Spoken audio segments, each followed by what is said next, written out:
ವಿಧಾನಸಭಾ ಕ್ಷೇತ್ರದ ಟಿಕೆಟ್ ಗೊಂದಲ ದಿನಕ್ಕೊಂದು ತಿರುವು ಪಡಿತಾ ಇದೆ. ಭವಾನಿ ಸ್ವರೂಪ್ ಇಬ್ಬರನ್ನ ಬಿಟ್ಟು ಮೂರನೇ ಅಭ್ಯರ್ಥಿಗೆ ಜೆಡಿಎಸ್ ವರಿಷ್ಠರು ಮಣೆ ಹಾಕಿದ್ದಾರೆ. ಮೂರನೇ ಅಭ್ಯರ್ಥಿ ಯಾರು, ಎಚ್ಡಿಕೆ ಏನಂದ್ರು, ಎಲ್ಲದರ ಕಂಪ್ಲೀಟ್ ರಿಪೋರ್ಟ್ ನಿಮ್ಮ ಮುಂದೆ.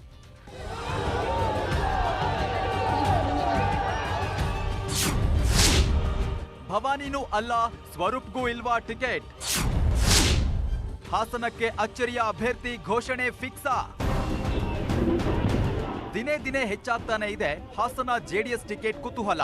ಸ್ವರೂಪ್ಗೆ ಟಿಕೆಟ್ ನೀಡಲು ರೇವಣ್ಣ ಕುಟುಂಬ ಒಪ್ಪುತ್ತಿಲ್ಲ. ಭವಾನಿಗೆ ಟಿಕೆಟ್ ಕೊಟ್ಟು ಕುಟುಂಬ ರಾಜಕೀಯ ಹಣೆಪಟ್ಟಿ ಕಟ್ಟಿಕೊಳ್ಳೋ ಆಸೆ ಕುಮಾರಸ್ವಾಮಿಗಿಲ್ಲ. ಹೀಗಾಗಿನೇ ಇಬ್ಬರನ್ನೂ ಬಿಟ್ಟು ಹಾಸನಕ್ಕೆ ಬೇರೆ ಅಚ್ಚರಿ ಅಭ್ಯರ್ಥಿಯನ್ನ ಘೋಷಣೆ ಮಾಡೋ ಸುಳಿವು ಕೊಟ್ರು ಕುಮಾರಸ್ವಾಮಿ. ಇನ್ನೊಂದು ಮೂರನೇ ಹೆಸರು ಬಂದಿದೆ ಇಲ್ಲ, ಇನ್ನೊಂದು ನಾಳೆ ನಾಲ್ಕನೇ ಹೆಸರು ಬರ್ಬೋದು.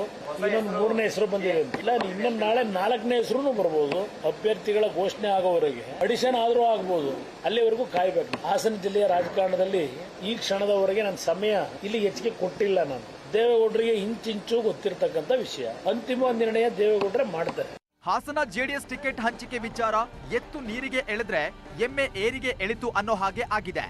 ಕುಮಾರಸ್ವಾಮಿ ಮೊದಲಿನಿಂದಲೂ ಸಾಮಾನ್ಯ ಕಾರ್ಯಕರ್ತರಿಗೆ ಟಿಕೆಟ್ ಕೊಟ್ಟು ಗೆಲ್ಲಿಸುತ್ತೇನೆ, ಅದಕ್ಕೆ ನಾನು ಈಗಲೂ ಬದ್ಧ ಅಂತಾನೆ ಇದ್ದಾರೆ. ಆದ್ರೆ ರೇವಣ್ಣ ಮಾತ್ರ ಹಾಸನ ಟಿಕೆಟ್ ಪಟ್ಟು ಬಿಟ್ಟಿಲ್ಲ. ಪತ್ನಿ ಭವಾನಿಗೆ ಟಿಕೆಟ್ ಸಿಗಲ್ಲ ಅನ್ನೋದು ಕನ್ಫರ್ಮ್ ಆಗ್ತಿದ್ದಂತೆ ಅದೇ ಟಿಕೆಟ್ ಸ್ವರೂಪ್ಗೂ ಸಿಗಬಾರದು ಎಂಬ ಹಠಕ್ಕೆ ಬಿದ್ದಂತೆ ಕಾಣ್ತಿದ್ದಾರೆ. ಹಾಗಾಗಿನೇ ಕುಮಾರಸ್ವಾಮಿ ಹಾಸನ ಟಿಕೆಟ್ ಗೌಡ್ರ ಹೆಗಲಿಗೆ ಹಾಕಿದ್ದಾರೆ. ಹಾಸನ ಕ್ಷೇತ್ರ ಬಿಟ್ಟು ಎಲ್ಲಾ ಕಡೆ ಪಂಚರತ್ನ.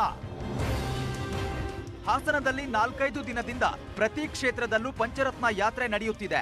ಆದ್ರೆ ಹಾಸನ ಕ್ಷೇತ್ರಕ್ಕೆ ಮಾತ್ರ ಕಾರ್ಯಕ್ರಮ ನಿಗದಿಯಾಗಿಲ್ಲ. ನಿನ್ನೆ ಎಚ್ಡಿಕೆಗೆ ಸ್ವರೂಪ್ ಬೆಂಬಲಿಗರು ಮುತ್ತಿಗೆ ಹಾಕಿದ್ರು. ಕಾರು ಅಡ್ಡಗಟ್ಟಿ ಸ್ವರೂಪ್ ಹೆಸರು ಘೋಷಿಸಿ ಅಂದಿದ್ರು. ಆಯ್ತು ಅಂತ ಭರವಸೆ ಕೊಟ್ಟಿದ್ದ ಎಚ್ಡಿಕೆ ಈಗ ಹಾಸನ ಟಿಕೆಟ್ ವಿಚಾರದಲ್ಲಿ ಮೌನಕ್ಕೆ ಶರಣಾಗಿದ್ದಾರೆ.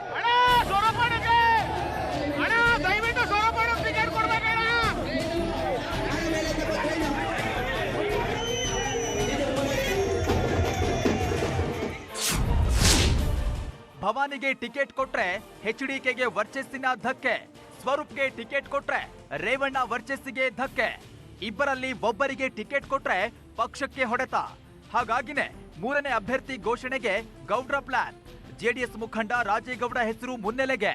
ಈಗಾಗಲೇ ಅಂತಿಮ ಪಟ್ಟಿ ಸಿದ್ಧ ಆಗ್ತಿದೆ. ಹಾಸನದ ಬಗ್ಗೆನೂ ನಾನೇನು ಹೇಳಿದ್ದೇನೆ, ಪಕ್ಷದ ಕಾರ್ಯಕರ್ತರಿಗೆ ಇವತ್ತು ನಾವು ಆದ್ಯತೆ ಕೊಡ್ತೀವಿ ಅಂತ ಹೇಳಿದ್ದೇನೆ. ಅದೇ ಮಾತು ಇವತ್ತು ನಂದು ಪಕ್ಷದ ಕಾರ್ಯಕರ್ತನಿಗೆ ಆದ್ಯತೆ ಕೊಡ್ತೀವಿ. ಸ್ವರೂಪ್ ಮತ್ತು ಭವಾನಿ ರೇವಣ್ಣ ಟಿಕೆಟ್ ಜಟಾಪಟಿಯಲ್ಲಿ ಮೂರನೇ ಅಭ್ಯರ್ಥಿ ಯಾರಾಗ್ತಾರೆ ಅನ್ನೋದೇ ಸದ್ಯದ ಕುತೂಹಲ. ಟಿಕೆಟ್ ಯಾರು ಗಿಟ್ಟಿಸಿಕೊಂಡು ಬರ್ತಾರೋ, ಹೈಕಮಾಂಡ್ ಯಾರಿಗೆ ಮಣೆ ಹಾಕ್ತಾರೋ ಅನ್ನೋದು ಯಕ್ಷ ಪ್ರಶ್ನೆ.